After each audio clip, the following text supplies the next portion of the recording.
Our cover story tonight is about Afghanistan. When Kabul fell, it created an immediate security challenge for India.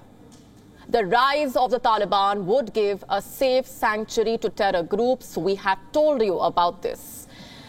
Those fears are now coming true. Almost a year after the fall of Kabul, terrorists are stepping up their activities in Afghanistan. There has been a slew of bombings in the country this week. The Islamic State has claimed responsibility for some. It is feared that the ISIS is stepping up its operations. The Taliban say they have defeated the ISIS, but not only do they remain active, they are seriously challenging the Taliban's regime. And they are not the only ones. The Al-Qaeda is spreading its wings as well. It has floated a regional branch and it is recruiting more fighters. Both of these groups, the ISIS and the Al-Qaeda, now looking beyond Afghanistan. They want to carry out attacks outside Afghanistan. What kind of a threat do these groups pose to India? On Gravitas tonight, we will bring you an assessment. First, let's tell you about the deadly blasts in Afghanistan. 4 cities have been rocked by the blasts. In Mazar-e-Sharif, a mosque was targeted by a bomb. At least 12 people have died. The bomb detonated remotely. It was inside a bag. It exploded when the mosque was packed with worshippers. Next, a vehicle was blown up near a police station in Kunduz. 4 people died, 18 were injured. There was an attack in Nangarhar as well. Here, 4 members of the Taliban were killed. Even the capital, Kabul, was not spared. A mine went off in the Niyaz Beg area. 2 children were wounded. Earlier this week, a school was rocked by 2 back-to-back explosions in Kabul. 6 people were killed in those attacks. And before we came on the air, we got reports of 2 more explosions, one in Kabul and one in Kunduz. Again, casualties are feared. So this week, Afghanistan has suffered 7 explosions in total. And there is one thing that is consistent about all of these bombings. The Islamic State Khorasan or ISIS-K. I'm talking about the same group that carried out the Kabul airport bombing in 2021. All attacks from this week fit a pattern. They are similar to the previous strikes carried out by this group, the ISIS-K. The Taliban has made some arrests today. The man behind the bombings in Mazar-e-Sharif was nabbed. But is this enough? Is grabbing just a few terrorists going to be enough? Not at all. Terror groups like the ISIS-K are expanding quickly. They are adding more terrorists to their ranks. In January this year, the United Nations Security Council was given an assessment. We have a copy of it. It is now on your screen. This report had 2 conclusions. Number 1, the Taliban has not taken any steps to limit activities of foreign terrorists. And number 2, and this is perhaps the most important conclusion, terrorist groups enjoy greater freedom in Afghanistan than at any time in recent history. Which groups are being talked about here? We've already told you about ISIS-K. The other threat is Al-Qaeda. America waged a war to end the Al-Qaeda after 9/11. They managed to gun down its founder, Osama bin Laden. But the US could not completely eliminate the Al-Qaeda. And now the Al-Qaeda is making a comeback. It has created a local affiliate, Al-Qaeda in the Indian subcontinent. Afghanistan is now the main hub for the Al-Qaeda. Reports claim several of its leaders could have taken refuge there. I'm talking about names like Ayman al-Zawahiri, the leader of the Al-Qaeda, Saif al-Adil, a high-ranking member of the group, and Amin Muhammad ul-Haq Sam Khan, another senior member. Al-Qaeda is believed to have doubled its number of recruits in Afghanistan. Again, the United Nations Security Council was given a report about this. This one is from February this year. Earlier, Al-Qaeda had fewer than 200 members. Now it is believed to have 400 fighters. Allegedly, they are being recruited from around South Asia. The list of countries including Afghanistan, Bangladesh, Myanmar, Pakistan, and India. And that is the big worry. Afghanistan is in India's backyard. And the Taliban regime is turning Afghanistan into a hub for terrorism. US intelligence agencies have made some assessments as well. They say the Al-Qaeda and the ISIS-K are developing new capabilities. They want to conduct external operations. They could achieve these capabilities as early as this year. This poses a national security challenge for New Delhi. Already, terrorists are using Afghanistan as a launch pad. They are trying to destabilize the neighbors of Afghanistan. On Monday, the ISIS-K put out a video. It claimed that the group fired 10 rockets at a military base in Uzbekistan. The video showed rockets taking off from Afghanistan. These are worrying developments. The Taliban regime is giving refuge to terrorists. And if this continues, it could threaten the stability of South and Central Asia. And our next story comes from Pakistan. It's been 10 days since Imran Khan was ousted, but he seems to be in no mood to accept defeat. He continues to hold rallies, making demands for snap elections and threatening nationwide strikes. On Thursday night, he did something similar. He organized a massive jalsa in Lahore that was attended by thousands of supporters. They danced to the sound of drums, shouted out slogans for their leader, and listened to the speeches all night. What did Imran Khan tell them? Quite a lot. He asked them to reject the new government and join him in demanding early elections. Where exactly? In Islamabad, said Imran Khan. And when exactly?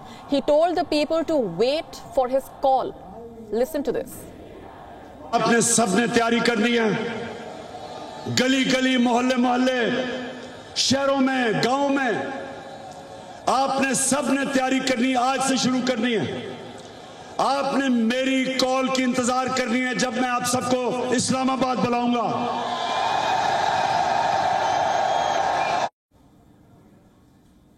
Next, Imran Khan spoke about India, which he has been doing quite a lot of late. What did he say though? The obvious.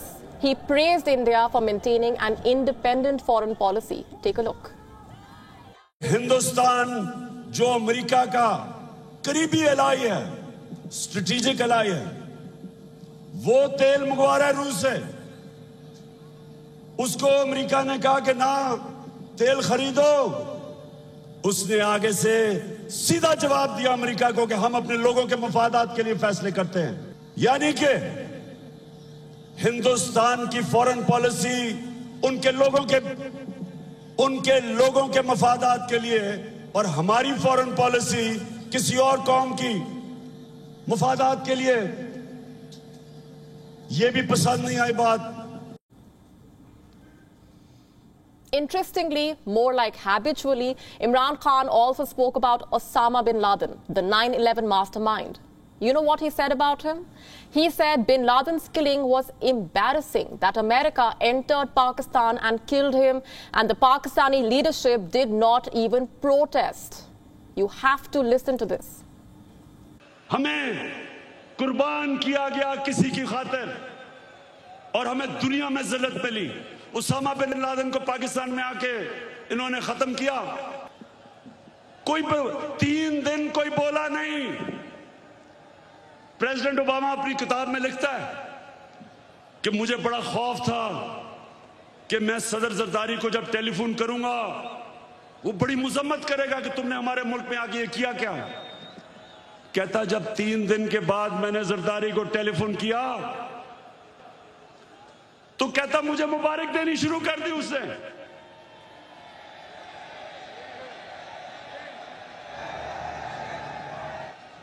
किसी के मुल्क में आके जो आपकी जंग लड़ रहा है उसी मुल्क में आके आप किसी को मार दें और आपको बताएं भी ना, और वो सारी लीडरशिप हमारी पैरों में पड़ी हुई थी। पाकिस्तानियों याद रखें, आपकी कभी दुनिया इज्जत नहीं करेगी जब तक आप अपनी खुद इज्जत नहीं करेंगे। You heard that. No one will respect you if you don't respect yourself.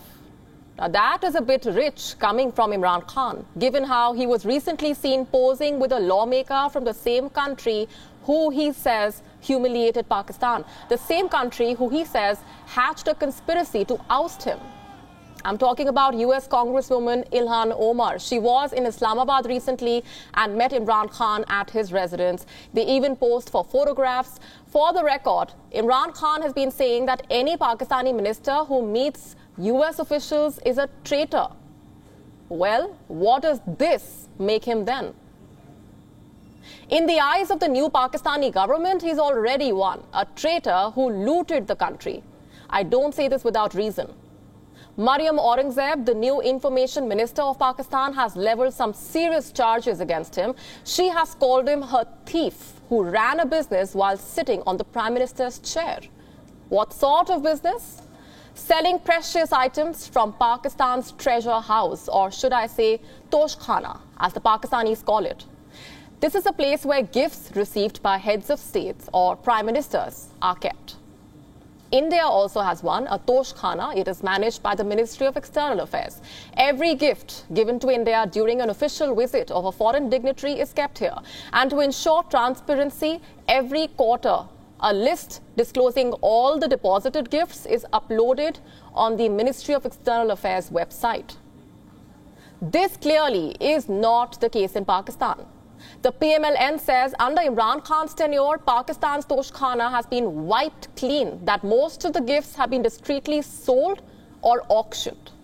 And this includes a diamond set worth 14.8 million Pakistani rupees, an LU Chopard watch worth 17.5 million rupees, a Rolex watch worth 4.85 million rupees, another Rolex watch worth 3.5 million rupees, and a gold-plated gun worth 600,000 rupees. That's not all. The same minister has also accused Imran Khan of spending 980 million Pakistan rupees on travel alone.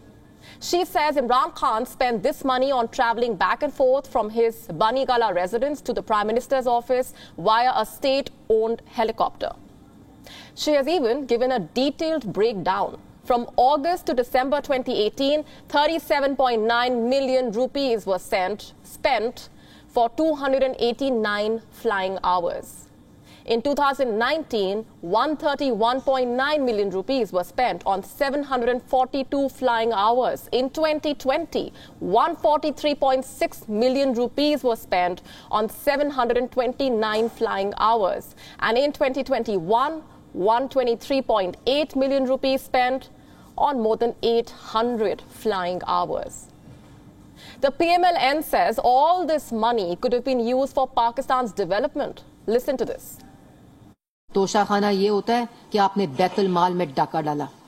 Toshakhana ये होता है कि आपने बतौर वजीर आजम जो तोहफे वसूल किए उनको दुकानों पे जाकर बेचा। तोशाखाना ये होता है कि 14 करोड़ की चीजों को 3 करोड़ में लेकर 18 करोड़ में बेची। उसके बाद साइकिल पे जाना था दफ्तर, गवर्नर हाउस में बनानी थी यूनिवर्सिटी, प्राइम मिनिस्टर हाउस में बनानी थी यूनिवर्सिटी। ये है वो गलतियां। तुम 1 अरब का उड़ाओ हेलीकॉप्टर और कहो गलती को ठीक करें। And last we checked, Imran Khan was yet to respond to these charges. But where are things headed? Will he be investigated for misusing the Toshkhana? He already is. Pakistan's Federal Investigative Agency has already opened a probe against him. It says Imran Khan's actions were illegal. And by all means, he should face the law. And we will be keeping a track of their next move. On to Sri Lanka now. The economic crisis is quickly becoming a problem for India too. More refugees are arriving in India. Reports say 18 more refugees have reached the shores of Tamil Nadu, that's India's southern state. The refugees arrived in 2 batches early morning today. There were 6 men, 5 women and 7 children. On Thursday, 13 Sri Lankans from 2 families had arrived. So far, at least 60 refugees have made their way to India. I don't need to explain the reasons. Surviving in Sri Lanka is becoming difficult with each passing day. Once again, the inflation rate has broken records. For a sixth consecutive month, Sri Lanka has recorded record high inflation. In March, inflation in Sri Lanka soared to 21.5%. What was the inflation rate last year? 5.1%. And now it's 21.5%. That's 4 times more. Food inflation stood at close to 30%. Prices of diesel have increased by more than 60%. India has been trying to help. The Indian Reserve Bank gave some relief to Colombo today. The duration of a $400 million currency swap agreement was extended. But considering the crisis Sri Lanka finds itself in, currency swaps are just a stopgap arrangement. What Sri Lanka needs is a bailout. The worsening economic situation has led to clashes. Sri Lankans are struggling to get even the essentials. Even the companies are facing difficulties. 4 leading companies of Sri Lanka have released letters today. This includes companies that run leading FMCG and pharma brands, apparel manufacturers, and supermarket and hotel chains. They want immediate steps to resolve the crisis. The companies also are calling for a change in leadership. Their statements do not name the Rajapaksas directly, but they echo the sentiments of the thousands of protesters, those who have been campaigning for the Rajapaksas to step down for several days now. Have a look.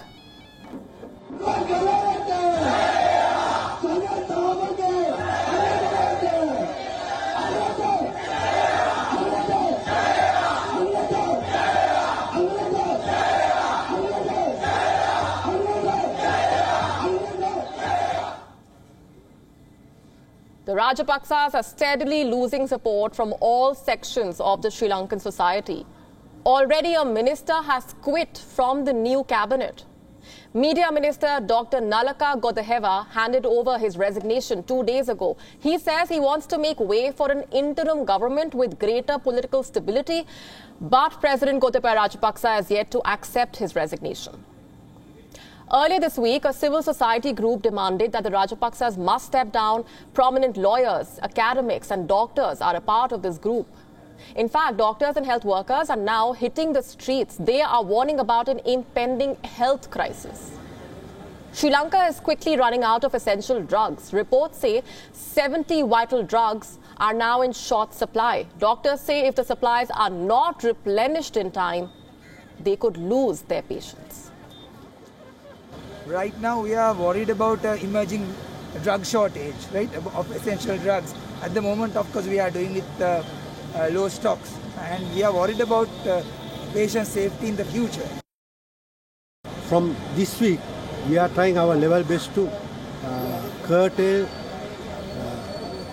some non-urgent operations, but attend all the emergency operations.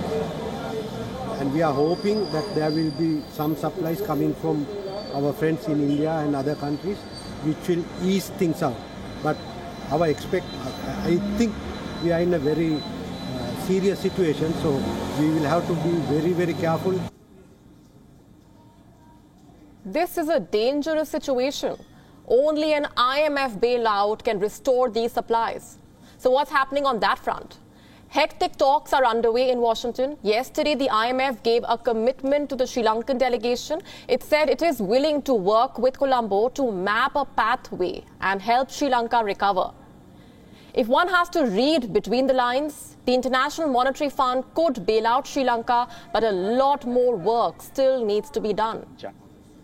The IMF has said before, any loan to Sri Lanka requires debt sustainability. That means Colombo first needs to restructure its loans with the creditors. Only then Sri Lanka will get the bailout that it needs. This is a developing story, and we will be keeping a track. Our next story is about Boris Johnson. He has concluded his 2-day visit to India. If day 1 was about optics, day 2 was all about business. The British Prime Minister met the Indian leadership in New Delhi. He announced a series of deals in the fields of trade, defense and energy. But for all his antics and announcements, Boris Johnson remains in trouble back home. The moment he lands in London, he will be subjected to a contempt probe over the Partygate scandal. Our next report telling you more. Boris Johnson has concluded his trip to India, a visit that saw him do it all. Spinning a wheel, donning a turban, climbing a bulldozer, even speaking a few words in Hindi. My friend Prime Minister Modi, Narendra, my khas dost, I think is the phrase I want in Hindi, and I had an amazing reception, absolutely amazing. I felt a bit like Sachin Tendulkar, and my face was about as ubiquitous everywhere as Amitabh Bachchan. But the optics aside, the visit also yielded some significant political dividends, like bilateral deals in defense, trade and energy. Let's take this one at a time. The second day of Boris Johnson's visit started with several formalities in New Delhi. He was first accorded a ceremonial reception at the Rashtrapati Bhavan. He then paid his tributes at Mahatma Gandhi's memorial in Rajghat, and was then welcomed by Prime Minister Narendra Modi at Hyderabad House. The formalities done with, the two leaders got down to business. They held delegation-level talks and discussed a plethora of deals. The first was a free trade agreement aimed at boosting exports, investment and jobs. Boris Johnson said he expects the agreement to be finalized before Diwali. As the next round of talks begins here next week, we're telling our negotiators, get it done by Diwali in October. Get it done by Diwali. This could double our trade and investment by the end of the decade, widening that living bridge into a multi-lane motorway pullulating with beautiful jointly made electric vehicles and creating hundreds of thousands of new jobs in both our countries. The second big deal was in the energy sector. The two leaders discussed new cooperation on clean and renewable energy. They launched a virtual hydrogen science and innovation hub aimed at accelerating affordable green hydrogen. They also unveiled plans in sync with the Green Grids initiative announced at COP26. Speaking about this deal, Prime Minister Modi highlighted India's policy to make in India. He invited the UK to join India's national hydrogen mission. हमने रक्षा क्षेत्र में सहयोग बढ़ाने पर भी सहमति व्यक्त की है। रक्षा क्षेत्र में मैन्युफैक्चरिंग, टेक्नोलॉजी, डिजाइन और डेवलपमेंट सभी क्षेत्रों में यूके द्वारा आत्मनिर्भर भारत के समर्थन का हम स्वागत करते हैं। आज हमने अपने क्लाइमेट और एनर्जी पार्टनरशिप को और अधिक गहन करने का निर्णय लिया। हम यूके को भारत के नेशनल हाइड्रोजन मिशन में शामिल होने के लिए आमंत्रित करते हैं। And the third big deal was in the defense sector. The two leaders agreed on an expanded defense and security partnership to help each other meet new threats across land, sea, airspace and cyber domains. The UK will also partner with India on new fighter jet technology, also in the maritime sphere, to detect threats in the Indian Ocean. So today, we've agreed a new and expanded defence and security partnership, a decades-long commitment that will not only forge tighter bonds between us, but support your goal, Narendra, of Make in India. Interestingly, the British Prime Minister also signalled the UK's willingness to relax visa rules. He indicated that he was ready to offer more visas to India in return for clinching the free trade deal. He said he has always been in favour of talented people coming to the UK. I'm going to prioritise skilling up the British people to do those jobs, but I'm not going to be dogmatic in refusing to allow people with skill and talent to aspire to come to the UK. As the British Prime Minister was signing deals in New Delhi, back in London a storm was brewing. British lawmakers gathered in the Parliament. to vote on whether Johnson should be investigated for misleading the parliament on the Partygate row. The opposition won the vote without any opposition. The question is, as on the order papers, many of that opinion say aye. Aye. On the contrary, no. I think the ayes have it. The ayes have it. What this basically means is that the moment Johnson steps in London, he will be subjected to a probe on whether his actions amount to contempt of the British Parliament. To put it simply, the visit to India did not get him the distraction he wanted. He's going back to London as a leader, still in disgrace. Good afternoon, everybody. And before I move to the next story, I want you to listen to a soundbite. I want you to listen to what the United States had told India just a few days back. When it comes to oil purchases, sanctions, etc., I just note that there are carve-outs for energy purchases. Of course, we're encouraging countries not to purchase additional energy supplies from Russia. Every country is differently situated, has different needs, requirements, but we're looking to allies and partners not to increase their purchases of Russian energy. The President both conveyed that we are here to help them diversify their means of importing oil. Again, the imports from the United States are already significant, or much bigger than the imports that they get from Russia. And we, of course, the President conveyed very clearly that it is not in their interest to increase that. Washington says it is in India's interest to not increase imports of Russian oil. Why? Because the West has banned Russian oil. The US, the UK, Canada have all banned imports of oil from Russia. It is their way of showing solidarity with Ukraine, showing the world that the West is sacrificing its own interests to stand with Ukraine. Or so it wants you to think. Russia is the world's largest oil exporter. On a usual day, the country exports 7.8 million barrels of oil. In 2021, crude oil and petroleum product exports made 37% of Russian export revenue. The West claims to be closing this tap. Countries have been told to not buy Russian oil. India has been lectured to not increase imports of Russian oil. But guess what? The West itself has not stopped buying oil from Russia. Russian oil is being secretly shipped to the West. This is the story of a murky operation.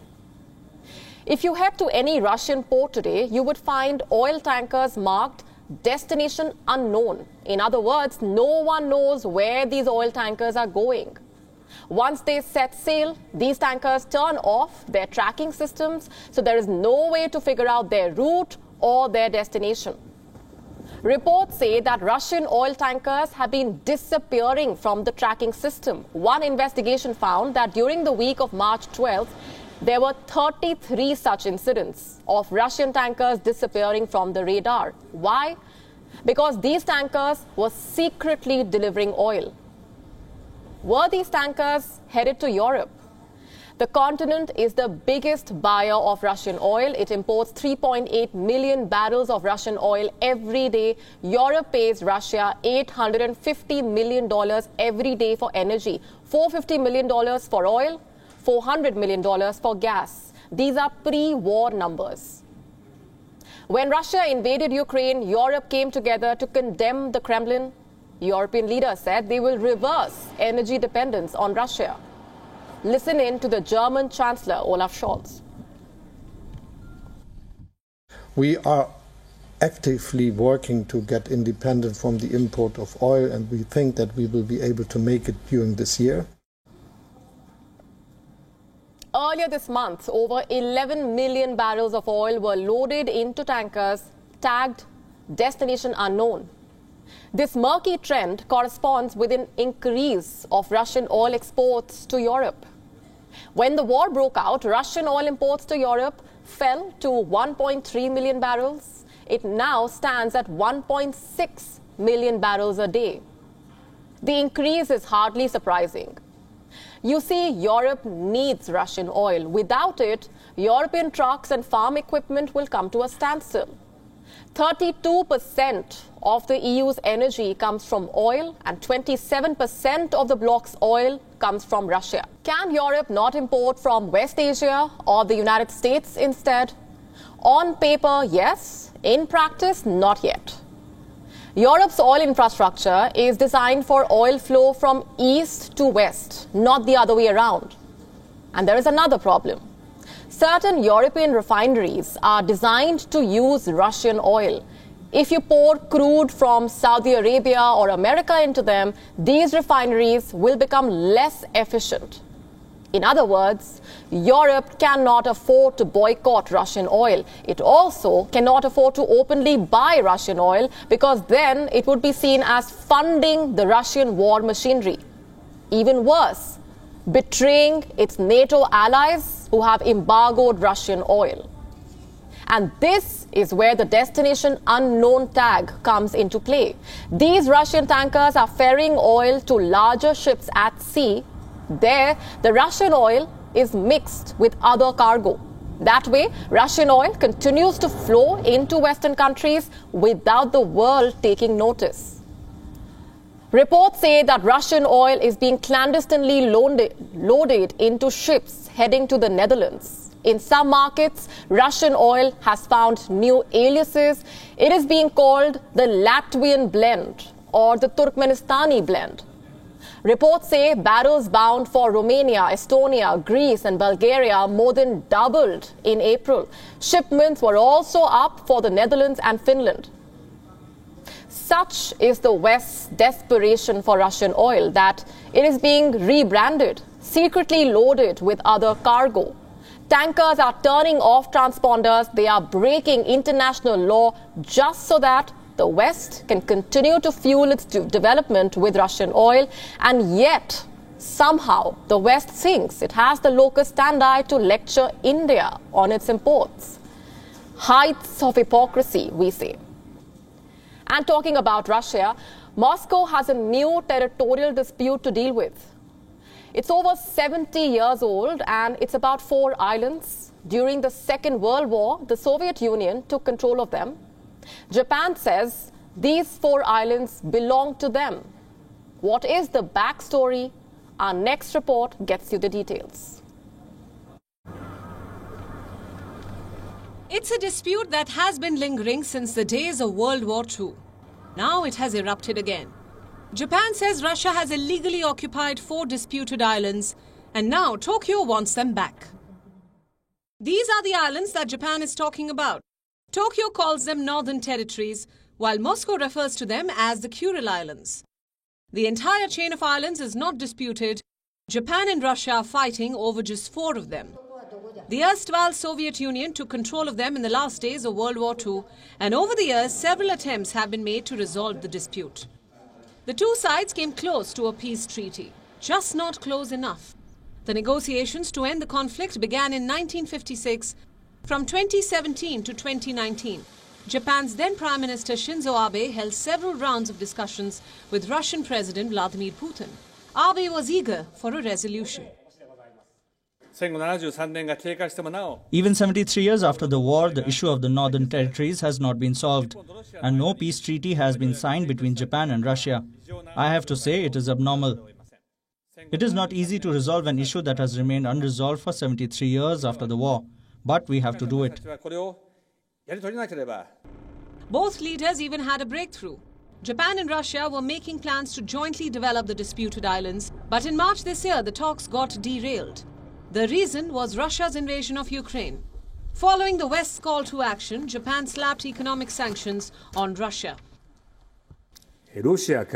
We will ban imports of Russian coal. The government will swiftly ensure alternatives and gradually reduce imports so that Japan can cut down its reliance on Russia for energy.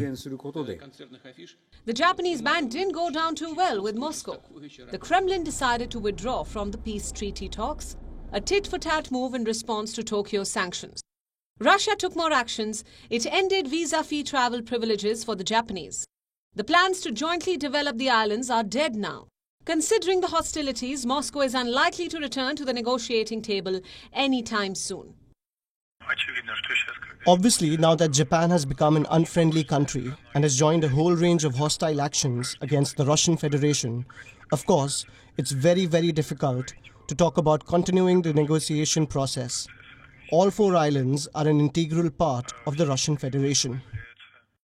Japan is now gearing up for a fight. For the past 2 decades, it has played down its claims.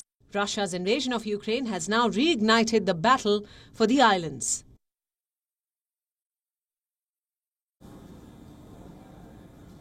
Our next story is from Israel, which remains on the edge. Tensions are rising along the Gaza Strip. There are recurring attacks in Tel Aviv, and Jerusalem is in the grip of unrest. I'll start with Gaza. On Wednesday night, Palestinian militants fired a volley of rockets into Israel. Who was behind this attack? Hamas, the biggest militant group in Palestine. What was the trigger? No one knows, although some say it was the result of the recent clashes between Israelis and Palestinians. Remember, on the 11th of April, Hamas had warned Israel that if the unrest in Jerusalem did not stop, it would unleash attacks on the Jewish state. Listen to this. الشعب الفلسطيني قرر المواجهة حتى رحيل هذا الاحتلال، كما أن الشعب الفلسطيني يحاول أن يعد العدة ويراكم القوة من أجل معركة التحرير الكاملة. على العدو الصهيوني أن يعد العدة والخطط للانسحاب والرحيل لأننا قادمون. We are coming, warned Hamas. This week, it has executed the warning and its actions have not gone unanswered. During Thursday midnight, Israel retaliated. It launched airstrikes on Gaza to send a message to Palestinians. It apparently targeted a military post and a tunnel complex, which Israel says contained raw chemicals for rocket engines. Reports say this was the biggest escalation since the 11-day war last year. And from the looks of it, it's only set to get worse. Courtesy, the unrest in Jerusalem. For the last 3 weeks, it has been witnessing violent protests, clashes and attacks. The flashpoint came last Friday when the violence reached the Al-Aqsa Mosque, a site revered by both Jews and Muslims. Last Friday, over 150 Palestinians were left injured in a violent face-off with the Israeli security forces. Today, something similar happened. There was violence at the Al-Aqsa compound. The Palestinians clashed with the Israeli police. Over 31 people were left injured. 14 were taken to the hospital. 2 of them had serious injuries. What was the trigger? Like always, the answer depends on who you ask. Israeli police saying the Palestinians attacked first, that they hurled rocks and fireworks towards the Western Wall where a Jewish ceremony was underway. The Palestinians saying the attack started only after the Israeli police blocked worshippers from entering the mosque. They say some worshippers were arbitrarily stopped at checkpoints, and this apparently led to violence.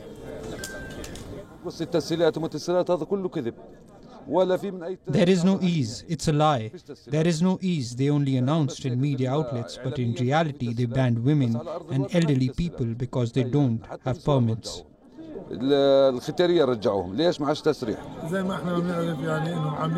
As you know, the Israeli forces set up more than 100 roadblocks on the way to Al-Aqsa compound. They reinforced security at checkpoints and blocked our scout members, even though they have permits from the occupation force to be able to serve fasting people.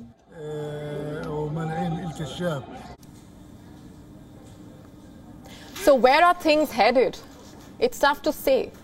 It's been more than 3 weeks and the violence has not stopped. Almost every Friday there are clashes followed by protests and eventually attacks. This is followed by an Israeli retaliation. It tightens restrictions further, cracks down on protesters and unleashes rocket attacks. It has become an endless cycle of sorts.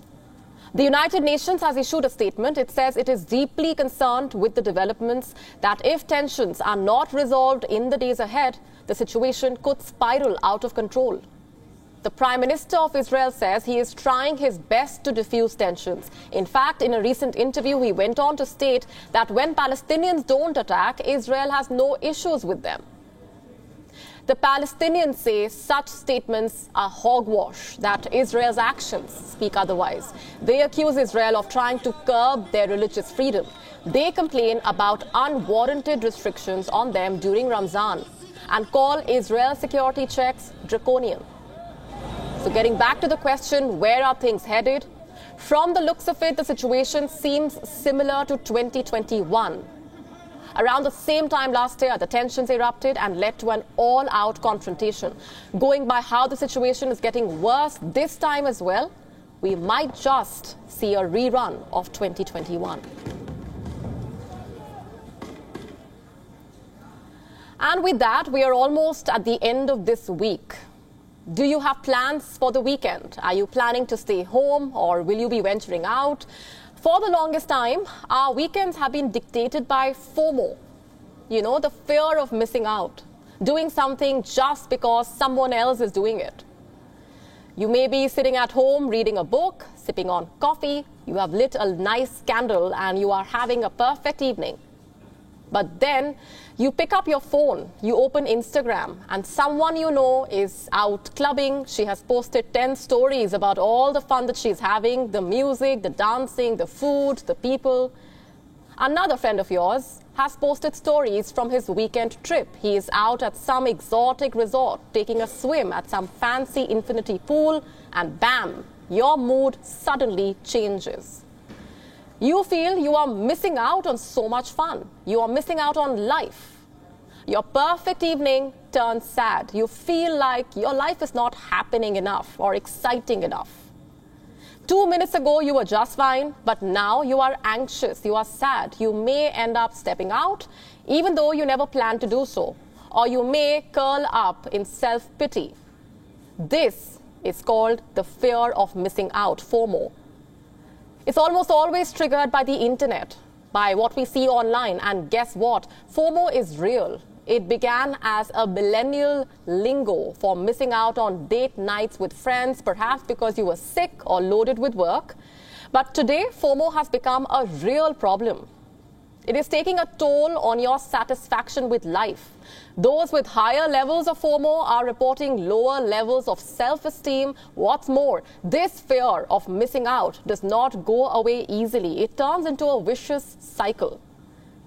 You see one Instagram story and feel bad, but you don't stop. You continue scrolling. You see more people living a life or having fun, and you feel more miserable. What we don't realize is that most of what we see online is not real. The reels are not real. The stories are often scripted, the photographs edited, and the fun is often staged. In other words, you are not missing out on anything. So FOMO is a feeling you can totally do without. Start this weekend, this Friday night, try and embrace JOMO instead. The joy of missing out. Be happy where you are. Be happy with what you are doing. This weekend, keep your phone aside. Stop scrolling mindlessly. Instead, feel alive exactly where you are. If you are at home cooking a meal with your family, embrace that quality time. If you are reading a book, travel to the author's world through his words. If you are working, learn as much as you can from the assignment at hand. Trust me when I say nothing is more fun than being alive in the moment. You don't have to do what other people are doing. You don't have to do what people online are doing. You don't have to be a part of a trend. You don't have to go to a flea market or to a concert just because 10 people from your friend list are posting about heading there. You don't have to go out just because everyone else is. What you need to do instead is what makes you happy. So embrace your own journey. Enjoy missing out. Prioritize JOMO over FOMO. This weekend, start living your life the way you like. Let's now take a look at what else made news. Time for Gravitas Global Headlines. Russia's defense ministry says it is ready for a humanitarian ceasefire at Mariupol's Azovstal steel plant, the last stronghold of Ukrainian forces in the strategic port, if Kyiv's soldiers surrender.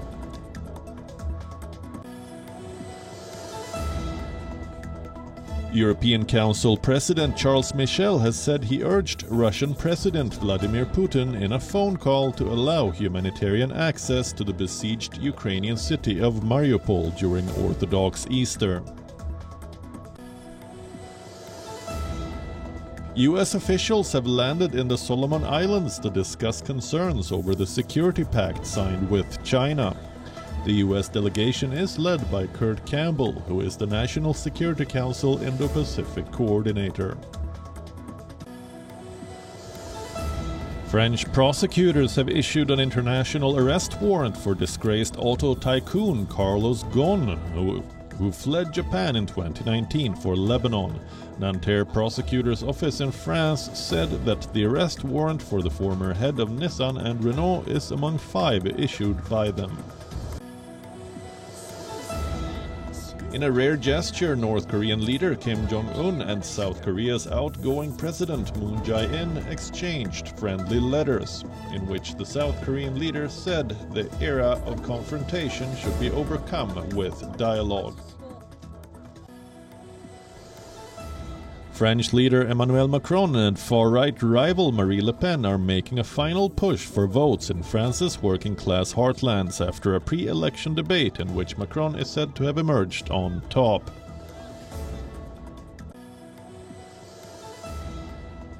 The International Monetary Fund is facing backlash. Protesters gathered outside its headquarters in Washington as the IMF's approval for setting up the Resilience and Sustainability Trust has come under the scanner. Arizona in the United States is struggling to deal with a wind-driven wildfire, as it is now scorching through the rural areas of the state. Nearly 20,000 acres of land has been burned. Lewis Hamilton has confirmed his involvement in one of the bids to buy Chelsea. The 7-time Formula One world champion said it would be a dream come true to be a part of the Premier League club. Mohamed Salah has said negotiations over a new contract with Liverpool are not all about money. Salah's contract expires in June 2023, and negotiations with the club have been going on for a long time, but are yet to reach a breakthrough.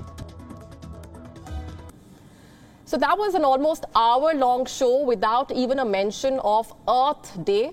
Just for record, we have not forgotten what the day is. You see, it's very easy to do a climate story one day of the year and then forget about it for the next 364 days. WION does not work that way. We take our planet seriously. We believe that there is just one world, one that the world must come together to save. At WION, we talk about the climate every day. Every day is Earth Day for us. It might sound cliche, but it's true. WION is the only international news channel with a daily show dedicated to the planet. We have an annual summit dedicated to the planet. Environment is an issue that is very close to our hearts. And those of you who watch us regularly know this already.